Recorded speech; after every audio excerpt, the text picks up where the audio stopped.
지금 사실 한바탕 김성태 원내대표하고 싸우다 왔습니다. 아, 방금 전에요? 네, 방금 전에. 아니, 사실 여기 오기 전에 제 방으로 치킨을 들고 왔더라고요. 치킨이요? 뭐 닭다리 하나 먹긴 먹었죠. 닭다리는 사람이라던데. 그래요? 네. 안 먹을 걸 그랬네. 홍준표 전 대표는 저희 집안 사람이고요. 같은 학렬입니다. 아, 이게 유명세라는 거구나 한 게 사실은 문자 폭탄을 무지하게 해요. 아, 아니, 저렇게 야당에 끌려다니기만 하냐.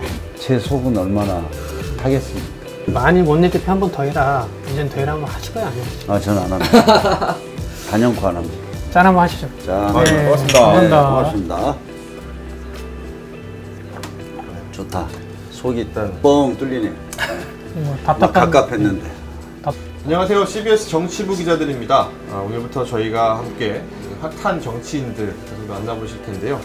뉴스에서 보는 어떤 딱딱하고 어떤 뭐 다른 세상, 뭐 사람 같은 어떤 이런 어려운 분위기보다는 동네에서 볼 수 있는 아저씨를 만나는 그런 마음으로 술 대신 저희가 사이다를 한 잔씩 마시면서 대화를 나눠보도록 하겠습니다. 오늘 만날 분은 요즘 굉장히 제일 핫한 분이시죠. 예산 심사하느라 또 바쁘시고 여러 가지 뭐 선거제도 등 현안을 가지고 굉장히 어려움 많이 겪고 계시는 여당 더불어민주당의 홍영표 원내대표이십니다. 네, 반갑습니다. 반갑습니다. 사이다 토크. 네, 사이다 또. 네. 저는 사이다가 못 되는데 사이다를 먹어가지고 사이다 토크를 해야 되겠다. 좋습니다. 네. 아, 이 술 안 마시니까 좋네요, 저는. 좋습니까? 아. 그럼 사이다 토크로. 네. 대신 사이다 발언 토크. 수위가 세주셔야 되는데. 예? 발언 수위가 훨씬 높아져야 되는데. 아, 예. 좋겠어요. 사이다 먹으면 또. 마음이 답답하셨는지 혼자 자작까지 하시고. 그래도 우리. 자, 짠 한번 하시죠. 자, 네, 고맙습니다. 감사합니다. 고맙습니다. 예, 자, 시원하네요. 아, 정말 시원하네요. 좋다. 속이 일단 뻥 뚫리네요. 뭐 막 답답한. 갑갑했는데.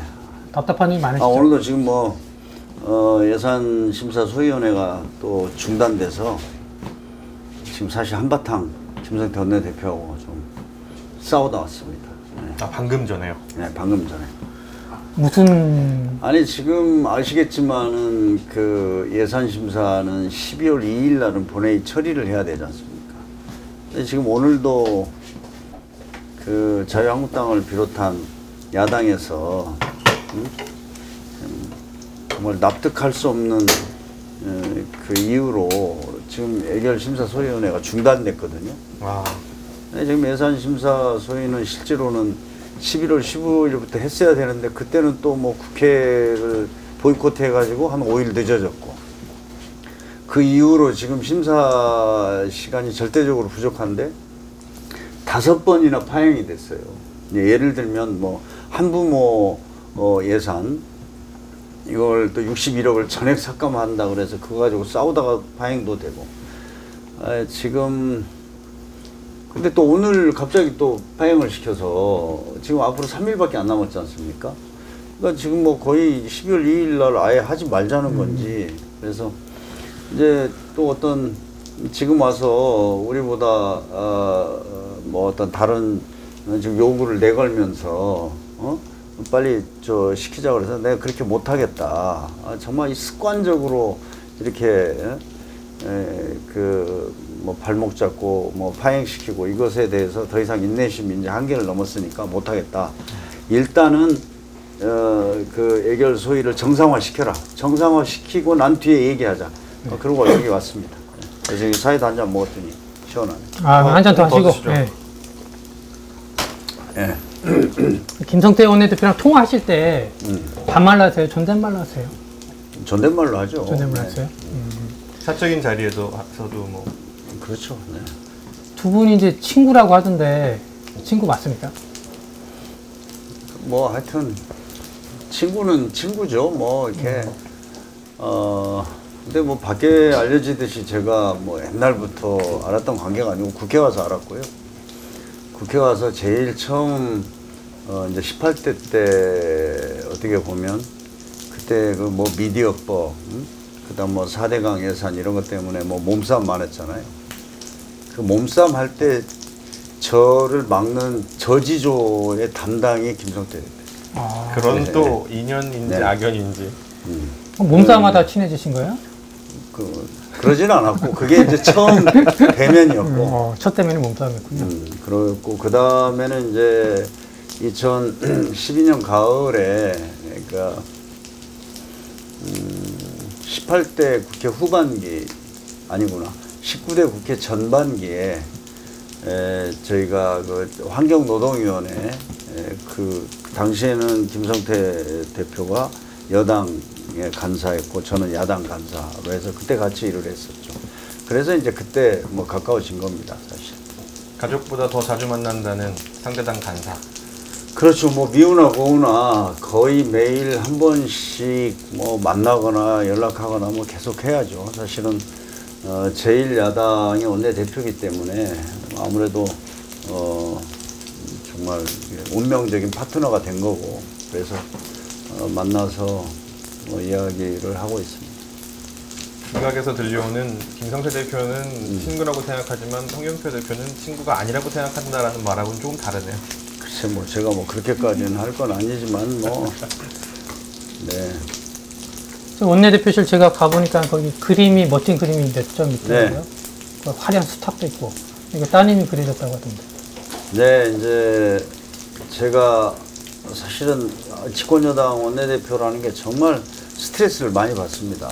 사실은 이제 그 그림이 이렇게 화려해 보이는데 뭐 그 보면은 한 사람은 이렇게 목을 비틀고 한 사람은 이 칼을 들이대고 있잖아요. 꼭 내 신세하고 똑같은 거죠. 그래서 집에 가서 이제 제가 한 번은 정말 너무 힘들다 이런 거를 이제 한번 이야기를 했더니 이제 그 그림이 나온 겁니다. 그래서 제가 갖다 걸어놓고 지난번에 보여줬어요. 김성태 대표하고 김관영 대표한테 저게 누구 손이고 누구 칼이다 내가 그렇게 보여줬죠. 누구 손입니까? 손은 누구예요? 아니 그냥 그 말을 안 하려고. 둘 중에 한 명이겠죠. 목을 비트는 손이 있으니까. 한 분은 김성태 대표, 한 분은 김관영 대표. 이렇게 저희가 해석하면 되겠네요. 하여튼 하여튼 뭐 상징화된 그림이지만 뭐 내 신세를 말해주는 거다 이렇게 보고 있죠. 살도 좀 빠지시고 좀 신체 변화도 있으세요? 원내대표 하시고 나서? 좀 빠졌어요. 사실은 저는 원래 좀 운동을 좀 좋아해서 제가 이제 집에서 국회까지 가끔 자전거 타는 게 저의 운동인데 사실 그것도 잘 못하고 원래는 뭐 그러는데 이게 막 너무 신경 쓰는 게 많고 뭐 이러다 보니까 좀 한 3kg 빠졌죠.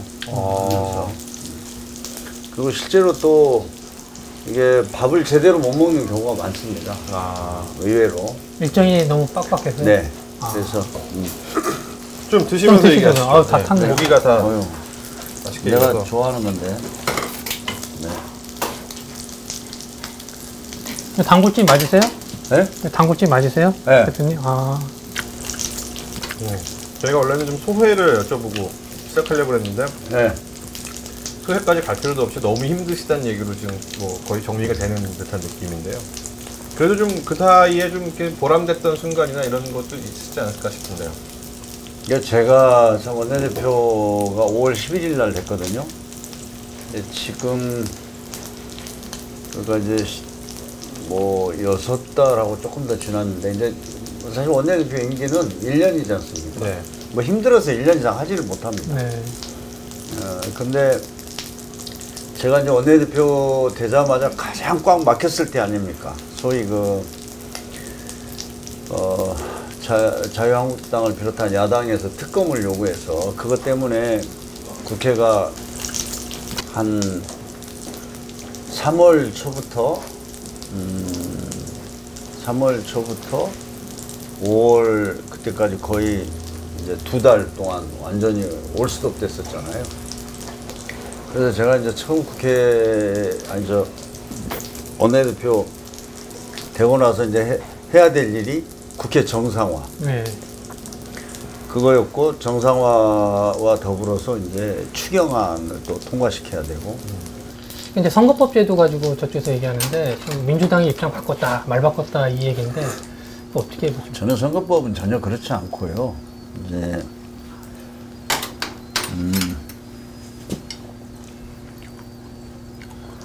그러니까 지금 선거법이 어떤 국민들의 그 민심을 반영하지 못하는 선거법이다. 이게 맞습니다. 그래서 이 선거법을 개정을 해야 되는데 어떤 대표성과 어떤 비례성 이걸 높이는 방향에서 선거법을 바꿔야 된다. 이거는 뭐 저희들의 입장이고 뭐 대통령도 그걸 밝혔고 우리 당에서도 쭉 해왔거든요. 그래서 저는 지금까지 보면 아무튼 그런 그 대표성이나 비례성을 제대로 반영하는 선거구제 개편에 우리가 적극적으로 하겠다. 근데 예를 들어서 제가 명시적으로 어떤 식으로 하자 이렇게 그 안을 제시하지 않은 것은 솔직히 말씀드려서 저희가 제일 여당이고 그렇기 때문에 이 선거법은 의원 한 사람 한 사람 각 정당의 이해관계가 다르지만 의원 한 사람도 굉장히 그 자신들의 이해관계가 걸려있기 때문에 그렇게 신중하게 접근할 수밖에 없습니다. 그래서 저는 또 각 당도 다 입장이 달라요. 그래서 오히려 저는 야당이 좀 그 비례성과 대표성을 강화하는 방향에서 안을 모아오면 그걸 우리가 적극적으로 좀 수용하는 식으로 가는 것이 이 선거법 개정에 더 도움이 되겠다 하는 그 좀 생각을 가지고 있습니다. 근데 이제 야당이 이제 여러 세 개 야당이 있는데 아니죠. 4개가 있는데 근데 3개 야당은 연동형 비례대표제 하자고 했고 민주당도 그게 기존의 당론이었다 이 입장이잖아요. 저는 그러니까 이제 연동형이라고 또 우리가 잘 생각을 해봐야 되거든요. 그러니까 이제 우리가 흔히 말하면 독일식 그 연동형 비례대표제를 이야기하는데 독일은 그 지역구 반 비례대표 반입니다. 그래서 50대 50을 가지고 연동형이 설계가 돼 있어요. 근데 우리나라는 그 지금 지역구가 85고 비례가 15%입니다. 그러면 이제 우리가 연동형이라고 쉽게 이야기하지만 그러면 우리도 지난번에 한번 그 선관위에서 안을 내놨잖아요. 300명일 경우에 200명을 지역구로 하고 100명을 비례로 하자든지 아니면 그 뭐 독일식으로 무슨 뭐 150명을 지역구로 하고 이제 이런 여러 가지 조합이 있습니다. 그러나 지금 현재 85대 15인 상태를 그대로 놔두고 할 수는 없지 않습니까? 네. 왜 그러냐면 그러면 이 그 15%는 뭐 다 반영한다 하더라도 나머지 85% 지역에서의 그 유권자의 민심을 어떻게 반영할 거냐 하는 문제는 또 다른 거거든요. 이렇게 복잡합니다. 그렇기 때문에 저희들로서는 이게 이제 의원 정수를 어떻게 할 건지 지금 한마디로 해서 지금 자유한국당은 의원 정수 절대로 못 늘리겠다. 그리고 국민 여론 70, 80%도 의원 정수를 못 늘린다 아닙니까? 그래서 1단계로 그러면은 의원 정수를 어떻게 늘릴 거며 늘릴 건지 말 건지도 정해야 되고요. 그것에 따라서 그러면 연동형을 어떻게 설계할 거냐. 비례성을 강화하는 건데 저희들로서는 지금 현재 85대 15의 이 구도를 가지고는 안 되는 거 아닙니까? 그러면은 전체적으로 이 선거구를 지역구를 절반으로 할 건지 뭐 하다못해서 정말 2대1로 할 건지 이런 논의들이 전제가 되어야지 그냥 연동형 하자 이걸 이야기하다 보면 굉장히 어려울 겁니다. 그래서 이제 그 어떤 비례성을 강화하는 것을 어떻게 할 거냐는 여야가 논의를 해야 되는데 그런 논의는 하지 않고 그냥 연동형으로 하자. 그렇게 되면 그거는 솔직히 말해서 좀 더 세부적인 내용으로 들어가면 합의가 쉽지 않을 거 아닙니까?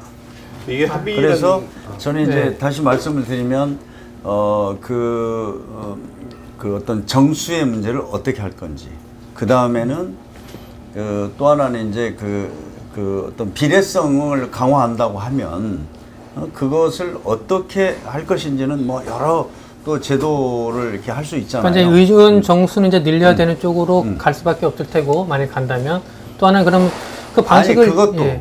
지금 자유한국당은 의원 정수 늘린 건 정 반대라고. 그러니까 한국당은 그렇긴 아니, 한데 반대하고 예. 있습니다. 그런데 그래서 다른 야당들은 늘리자는 거고 사실 또 전문가들도 대부분 늘리는 게 맞다고 얘기는 네. 해요. 국민 정서랑 아니 그러니까 우리는 그걸 반대하지 않는 거예요. 예. 그래서 저는 심지어는 예를 들어서 우리가 그러면 정말 정치권에서 합의할 수 있다면 그 지금 그런 방안들을 제가 제시한 겁니다. 그러면 국회에서 의원들에게 들어가는 어떤 총액을 동결시키고 그 내에서 예산은 동결시키고 또 하나는 우리가 지난번에 이제 무슨 뭐 8급 그 비서관을 한 명 늘려가지고 또 굉장히 언론의 질타를 많이 받았지 않습니까? 그러니까 그런 것도 예를 들면은 그 사무처 소속으로 해서 어떤 그 보좌관 풀을 가지고 운영을 한다든지 여러 가지 이제 그런 어떤 것들이 따라야 되고요. 국민들한테 지금. 그리고 저는 또 하나 중요한 거는 지금 국회는 거의 사실 우리 지금 현재 국회 선진화법을 보면 단 한 명이 반대하면 아무것도 안 됩니다. 우리가 이런 제도를 바꿔놓지 않고 아무리 무슨 연동형 비례대표 뭘 해도 지금처럼 선진화법을 바꾸지 않고 단 한 명이라도 반대하면 어떠한 법안도 통과가 안 되는 이 구조를 하면 선거법 바꿔서 뭐 하겠습니까? 그래서 제가 주장하는 것은 그런 선거법도 바꾸고 그다음 국회 운영도 실질적으로 지금 개선해야 될 게 많지 않습니까? 선진화법도 바꾸자 그 말씀이신가요? 네, 그래서 네. 이런 것들을 전체적으로 그래서 국회가 좀 더 일하는 국회, 생산적인 국회를 제도화할 때 국민들이 아 그래 인원을 좀 늘려서도 좋다. 뭐 우리가 좀 뭐 추가적인 예산도 쓰지 않고 뭐 이런다고 하니까. 그래서 저는 이런 것도 함께 고민해서 국민들한테 우리 국회도 이렇게 바뀔 테니 우리가 좀 인원을 늘리는 것을 동의해 주세요. 라고 해야 국민들의 저는 동의가 있을 수 있다고 봅니다. 네네. 그렇지 않고는 무슨 숫자만 늘려놓고 지금의 제도와 문화를 그대로 가져가는 것은 어느 국민이 동의하겠습니까? 그래서 저는 그런 것도 함께 논의해야 된다. 물론 뭐 그건 나중에 해도 되지만 이런 생각을 지금 가지고 있습니다. 쟁점이 되고 있는 부분 사실 연동형 비례제도 방식을 민주당이 지금 찬성하냐 반대하냐 이게 사실 쟁점이거든요. 아니, 그러니까 저희는 그 반대하지 반대하지 않는다? 않는다니까요. 반대하지 않습니다. 반대하지 않고 그러나 이제 세부적 내용으로 들어갔을 때는 지금 현재 지역구가 우리는 85%의 비중을 차지하고 비례가 15% 아닙니까? 그러면 이 문제를 어떻게 할 것인지는 한번 논의를 해봐야 되는 거죠. 그러니까 연동형을 근데 막연하게 지금 연동형 하면 그냥 독일식 이러는데 독일식은 그러면 적어도 한 50대 50일 예. 지역구 50, 연동형 50 이렇게 정의당이 됐지 여기서 않습니까? 얘기하는 게 60석 정도 늘리자 이런 거잖아. 360 가지고 그건 이제 지역하고 비례하고 적당히 분배해가지고 그걸로 연동형을 그러니까 하자 이런 취지잖아요. 그런데 우선은 저희가 아시겠지만은 제가 말한 대로 단 한 명이라도 반대하면 어떤 법도 안 되는데 제1야당에서 만약에 정수 늘리는 걸 저렇게 우리는 절대 못한다. 그러면 논의 자체는 그 정수를 일단 정수를 300명으로 놓고 일단 이야기를 해보는 거예요.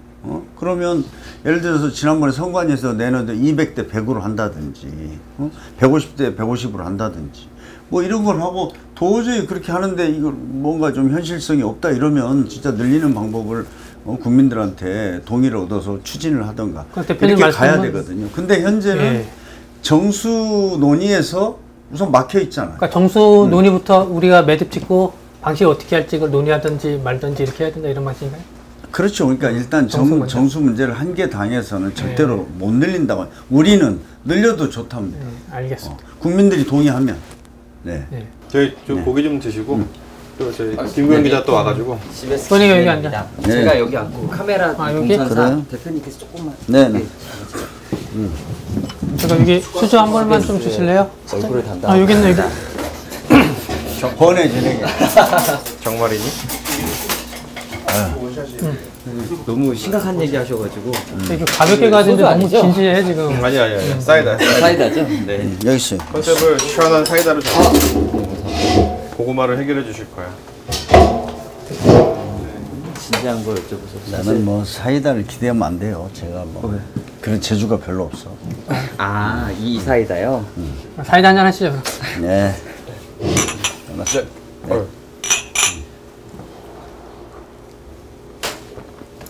전 사실 좀 여쭤보고 싶었던 거는 네. 정말 자전거 타고 퇴근하시나요? 네. 근데 인천이신데 이제 목동도 아니고 얼마나 걸려요? 우리 집에서 딱 30km예요. 그러니까 우리 집이 이제 부평 삼산동이라는 데인데 네. 거기서 이제 10km 나오면 굴포천을 따라서 쭉 나옵니다. 한강까지. 그러면 이제 아라뱃길을 만나죠.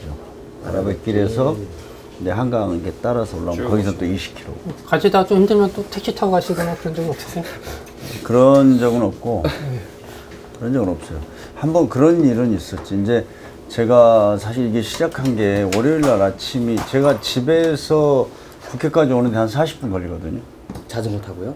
아니 차로. 그냥 차로. 근데 월요일 날 아침에 차만이 막히면 1시간 반, 2시간 걸려요. 그래서 제가 이제 참 운동할 시간이 별로 없으니까 그래서 처음에는 이제 월요일 날 아침에 이제 타고 다녔는데 어느 날은 나는 이제 예를 들어서 여기 그 한 7시 반까지는 도착해서 내가 좀 그 우리 저 사우나에 가서 하고 샤워하고 이제 8시 보면 회의에 들어가야 되는데 이 차가 늦어버린 거야. 그래가지고 한 번은 회의가 늦은 적이 있죠. 왜냐면 차에다 옷을 싣고 오니까. 그래서 그렇게 하고 이제 그래서 뭐 지금은 사실 그것도 어려운데 일주일에 한 2번 정도는 아침에 타고 오고. 아침에요? 네. 그 다음 이제 저녁에 타고 내려갑니다. 되게. 대표님, 이제 진짜 이건 개인적으로 궁금했는데 만일 원내대표 한 번 더 해라, 1년 더 해라 하면 하실 거예요, 안 해요? 아, 저는 안 합니다. 단연코 안 합니다. 그만큼 힘드신 거예요? 아유. 그 재선으로 되신 건데. 전혀. 그래서 제가 보면 뭐 요즘에는 뭐 특활비도 없고. 아이고, 예. 그건 농담이지만. 네네. 아유, 뭐 너무 힘들어서. 그럼 당대표 하라고 하면 하실 거예요? 공천권이. 저는 모르겠어요. 저는 사실 어떻게 보면 운 좋게 제가 삼선까지 해서 또 뭐 집권 여당의 원내대표까지 해서 저의 어떤 역량이나 뭐 여러 가지로 봤을 때 정말 좀 많이 한 거라고 생각합니다. 그래서 과분하다. 겸손하신 네, 분. 아니요. 진짜 그렇고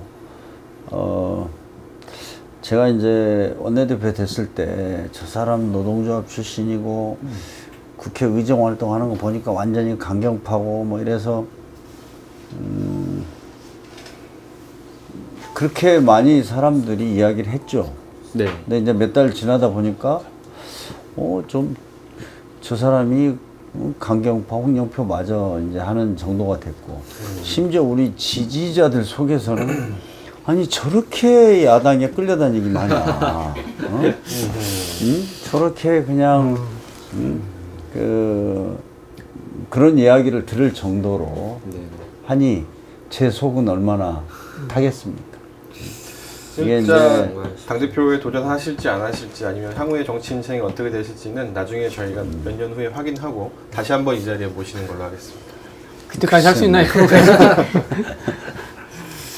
이게 국회 내에 그 2가지 파벌이 있다고 들었습니다. 네. 홍땡표 의원들과 김땡태 의원들이 이렇게 여러 분 계신데 그 대표적인 인물 중에 한 분이 또 홍준표 전 자유한국당 대표시잖아요.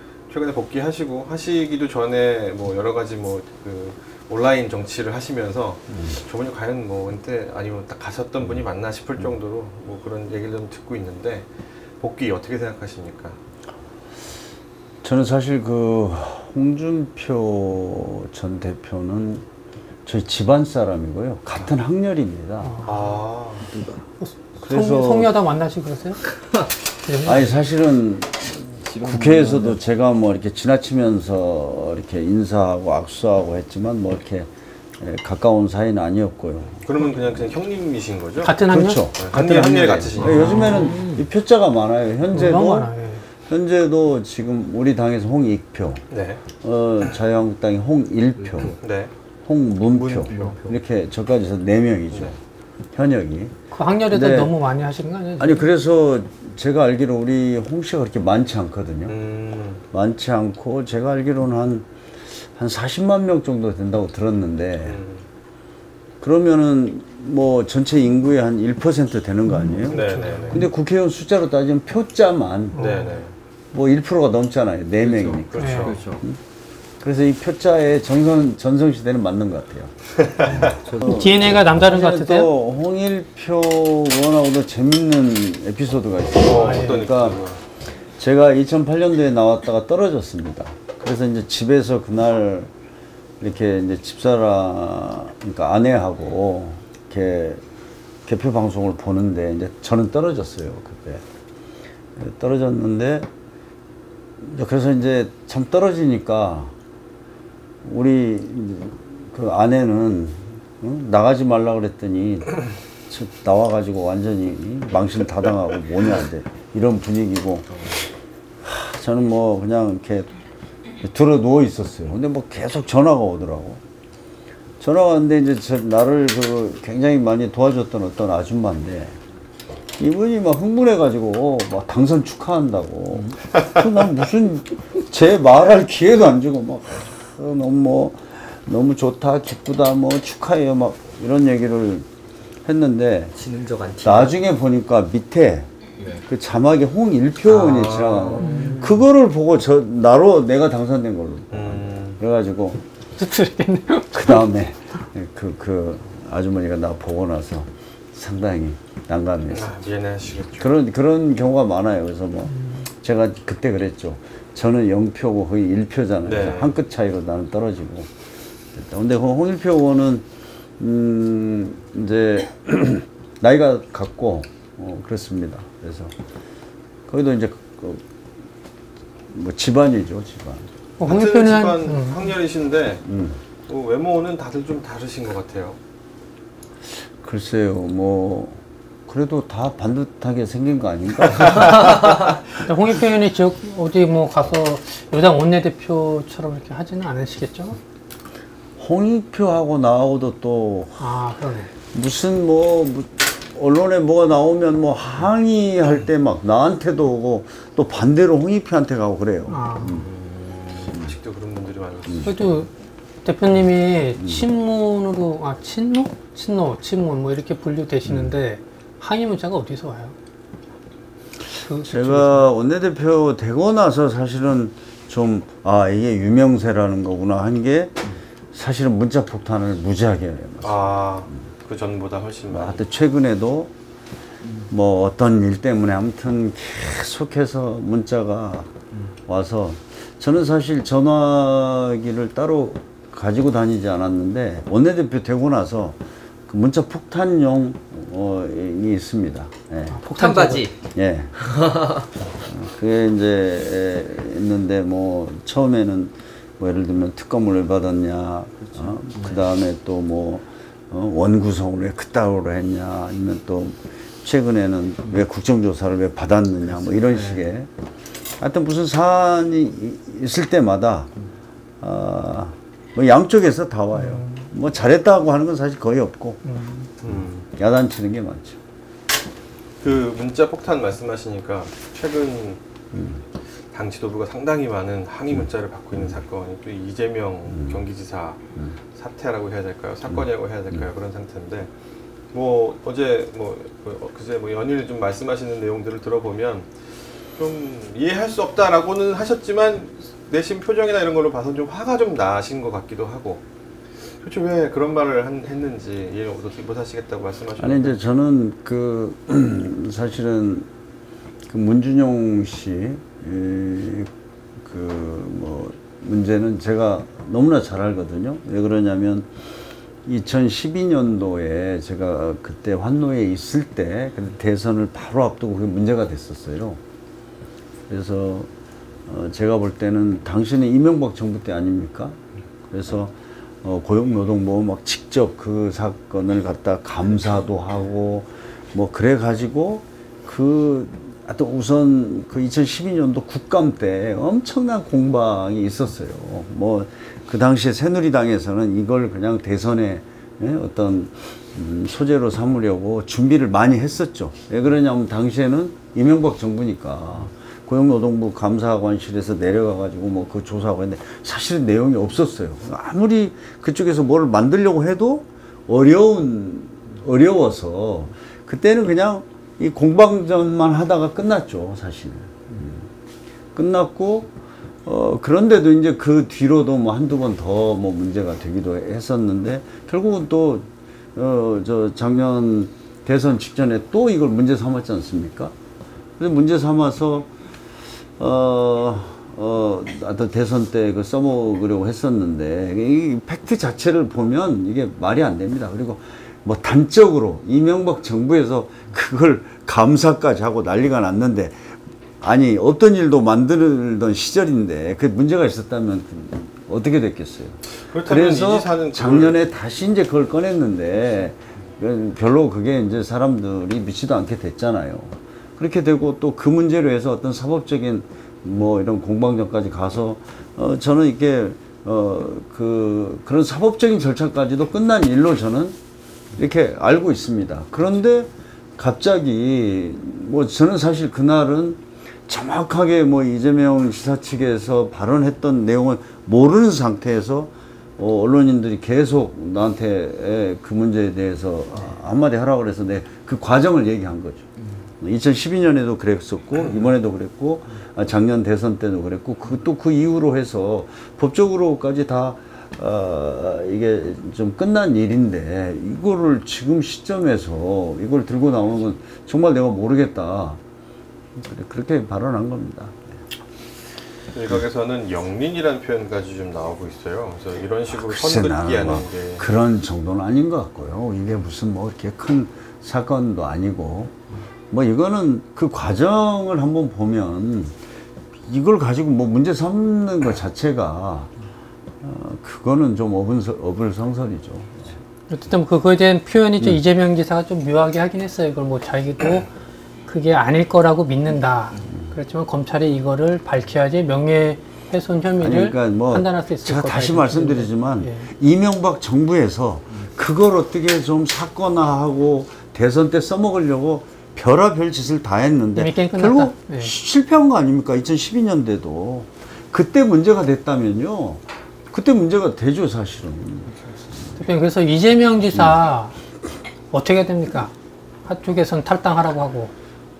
저는 사실은 제가 이제 아무리 원내대표지만 사실은 당원의 어떤 신상과 관련된 문제라든지 이거는 사실 당 차원에서 하는 겁니다. 그래서 사실 뭐 원내대표가 이 문제에 대해서 어떤 적극적으로 어떤 역할을 한다든지 판단을 하는 건 아니기 때문에 제가 뭐 조심스럽습니다만 그래 하여튼 당의 현재 입장은 지금 이재명 지사 본인은 모든 것을 다 부정하고 있지 않습니까?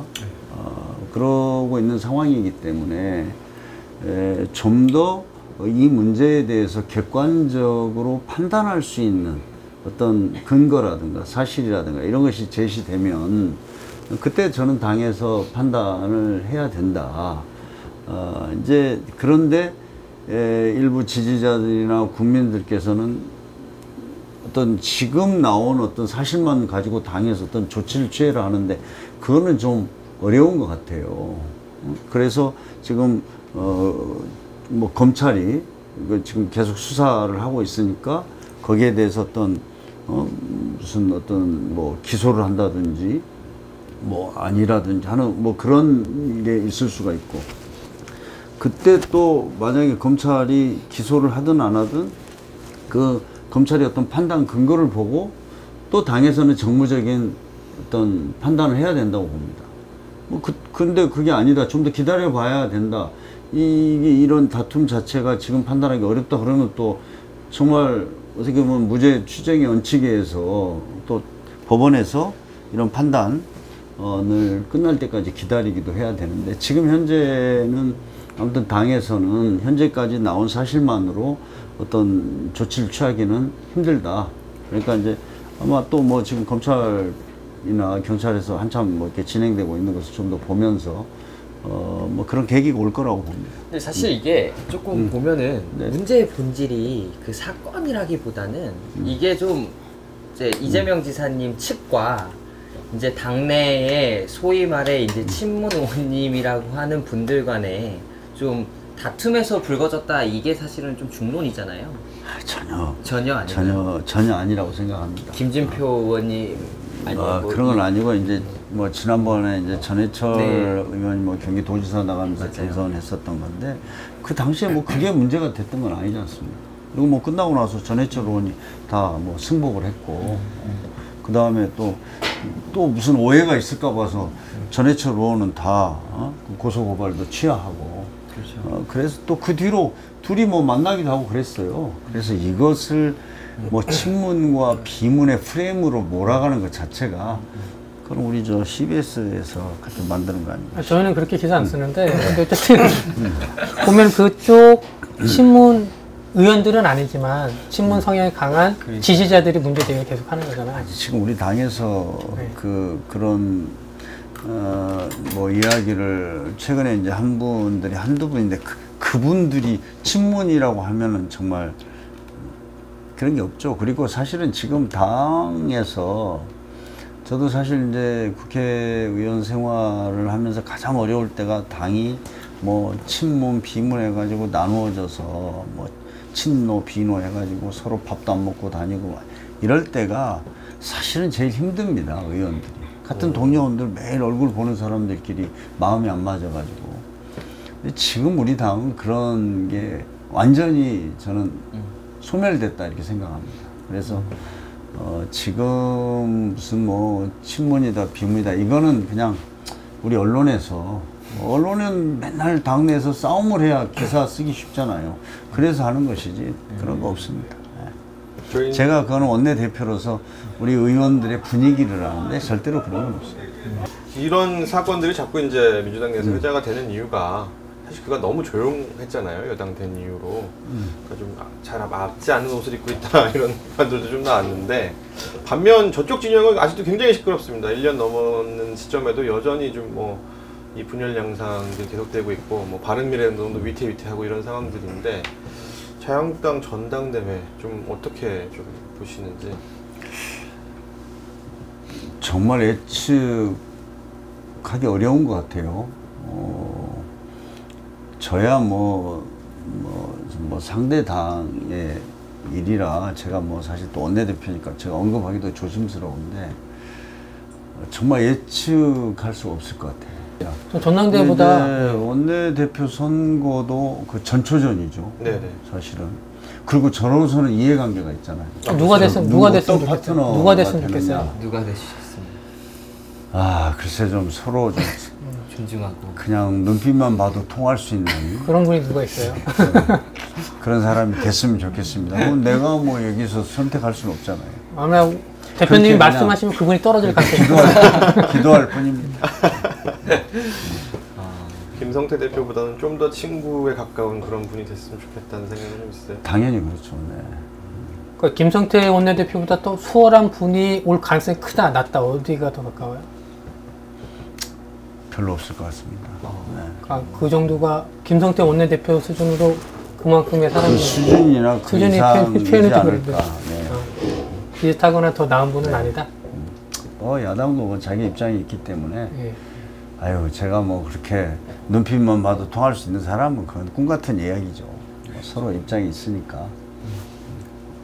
그래도 저는 뭐 좀 이렇게 아니 서로 입장은 뭐 역지사지 해야죠. 그러나 저는 이제 원래 좀 이렇게 뭘 좀 저희가 뭐 싸우더라도 좀 구체적인 어떤 팩트를 가지고 또 어떤 논리를 가지고 하는 걸 좋아합니다.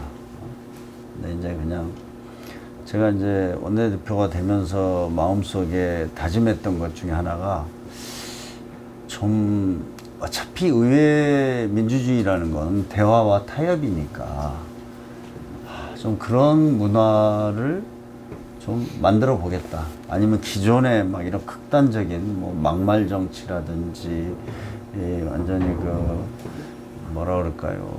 뭐 그 어떤 극단적인 어떤 대립의 갈등과 대립의 이런 문화를 좀 바꿔보겠다. 이제 그런 생각을 가지고 사실 지금까지 해오고 있는데 잘 안 되네요, 사실. 그것도 손뼉을 마주쳐야 되는데 제가 이제 저는 협상을 하는 사람 아니에요? 제가 야당하고 협상을 해야 되고, 지금 내가 무슨 이야기를 해도 5분, 10분에 만나서 이야기를 해야 되는데, 근데 어떤 때 보면은 막 섭섭할 때가 많아요. 완전히 그냥 말이지만 막 뺨을 한 대 때리고 시작하는 막 그런 날도 있으니까, 그런 때 보면 참 화도 나지만 결국은 여당 원내대표라는 건 국회를 정상적으로 좀 돌아가게 하면서 뭔가 법안이든 뭐 정책이든 이걸 이제 어떤 성과를 내야 되지 않습니까? 그러다 보니까 그냥 화가 나다가도 참고 그렇게 해야 되는 거죠.